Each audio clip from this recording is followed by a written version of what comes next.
What's up guys? So ito po yung unit natin from yard. So fresh na fresh from Japan. So naka right handed pa tong steering wheel niya. Yan, sobrang hinog. Open natin, so naka power mirror yung unit.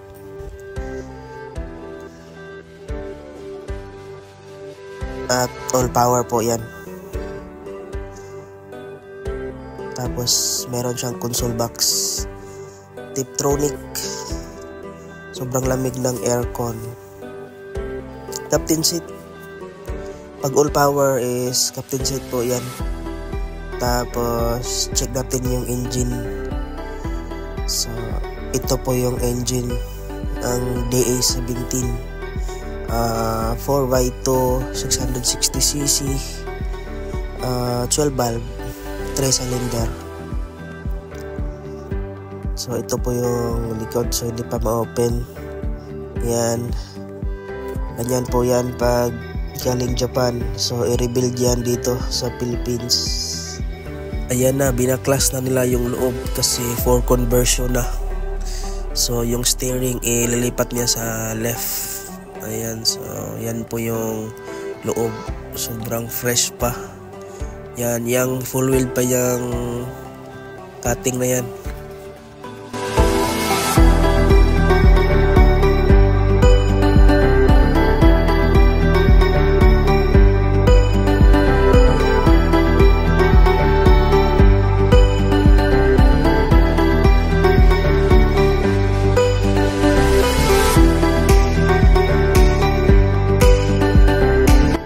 At ito naman yung dashboard natin, so nag-convert na din.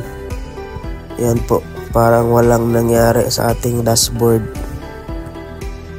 Yan yun po yung shifter.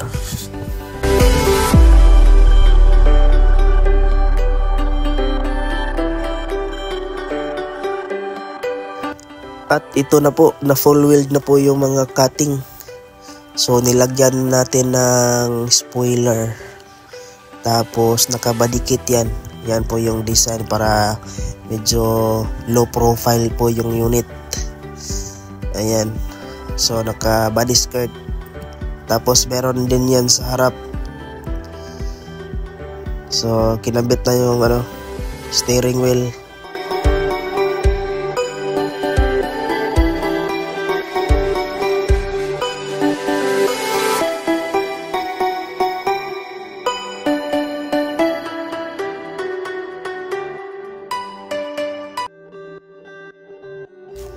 At nilagyan na din ng anti-corrosion paint para hindi po pumutok yung pintura.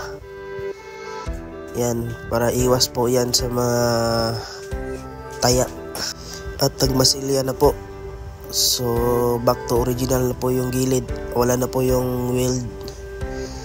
So niliha. Ganyan lang nila ginawa dito sa GRA Works Davao.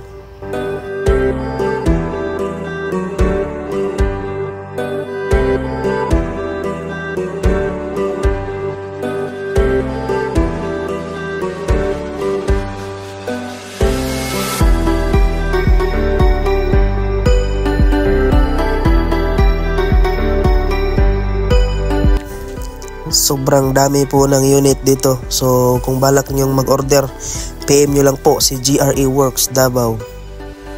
So pwede kayong mag-comment para masend ko po yung details nila kung saan dito sa Davao location po.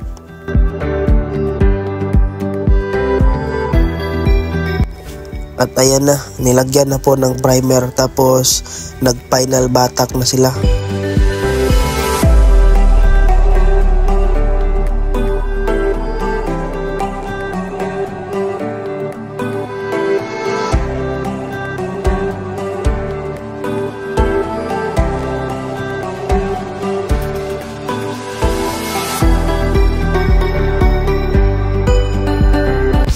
Nag-first coat na po at tinatawag nila nagpundo po ng paint.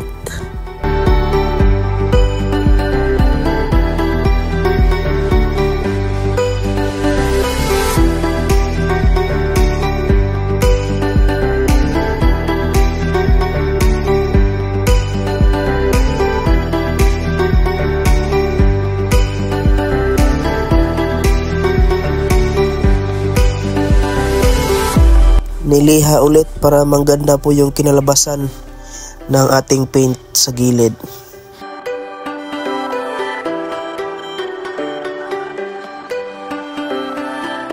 Ansal urethane paint po ginamit nila sa ating unit. At ayan na po, kinulaya na po ng color beige or ivory. So light lang po para maganda. Ayan, sobrang kinis. Yan po yung harap, tapos yan po yung gilid.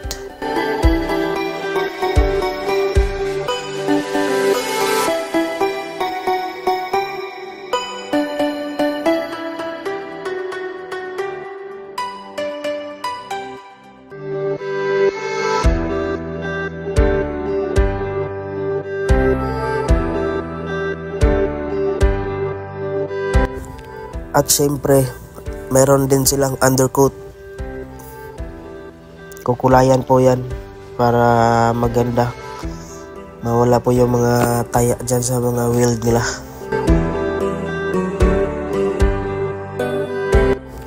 At ito na po yung finish paint. So niliha na nila, tapos bapping. Bapping na lang yung kulang nito. Tapos pwede na nilang ibalik lahat yung mga parts na binaklas.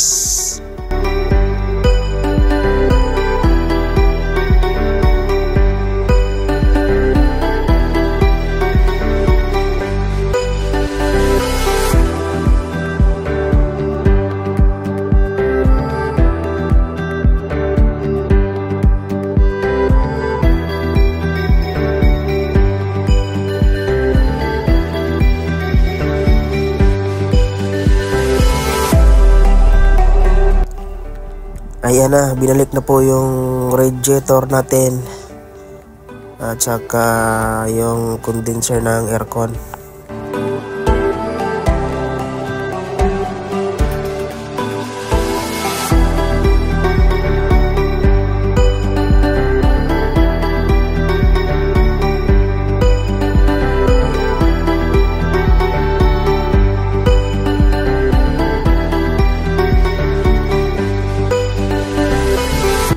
Naka-paint na po yung dashboard natin.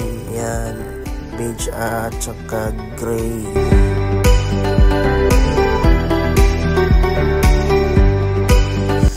At ibalik na po nila yung mga wiring.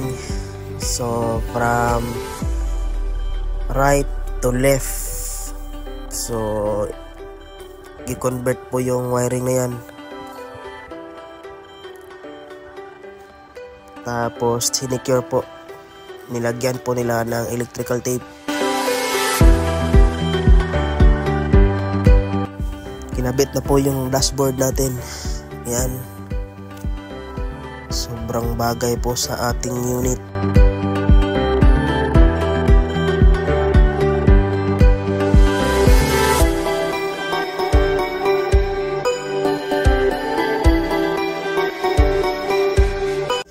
Nilagyan na po ng matting.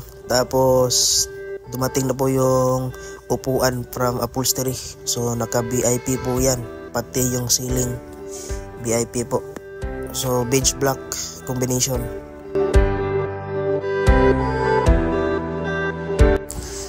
At binalik na po yung mga ilaw. Tapos yung mga coolant receiver. Yan.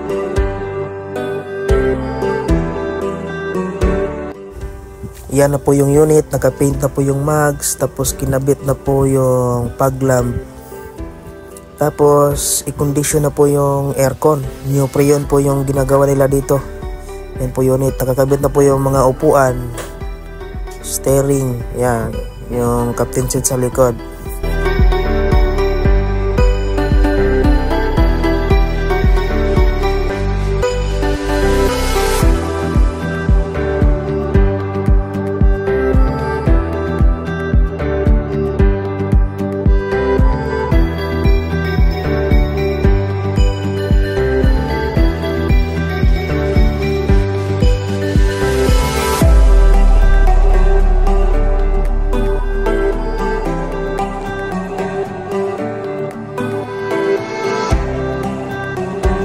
na check na po nila yung aircon natin.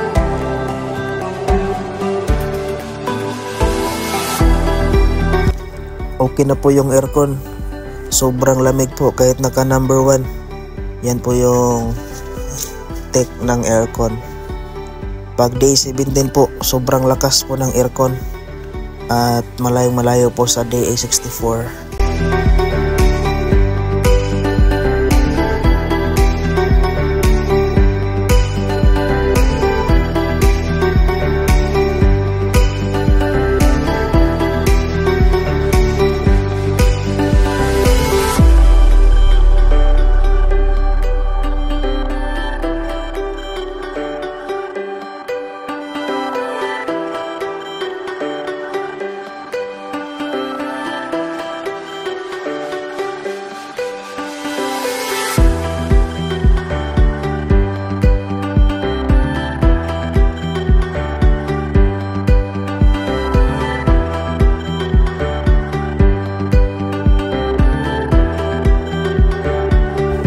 Ito po yung harap natin paggabi. Sobrang angas. Nakapag-lamp. Tapos naka-register na po yan sa name natin. So foldable mirror. Meron siyang second gear.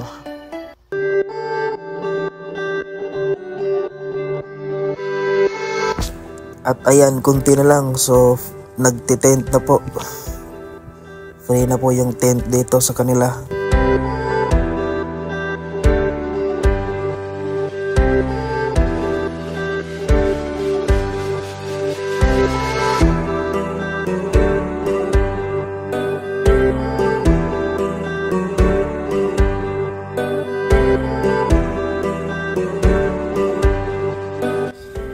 Ito po yung unit natin, nilabas na. So pinalitan agad natin ng mags na R13 semi-outer.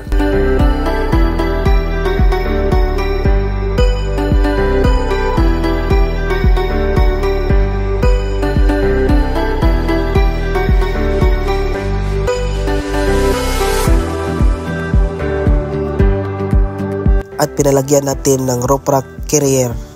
Alright guys, so hanggang dito na lang po yung video natin. So please do subscribe po sa aking YouTube channel.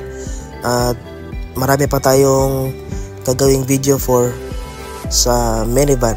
Alright.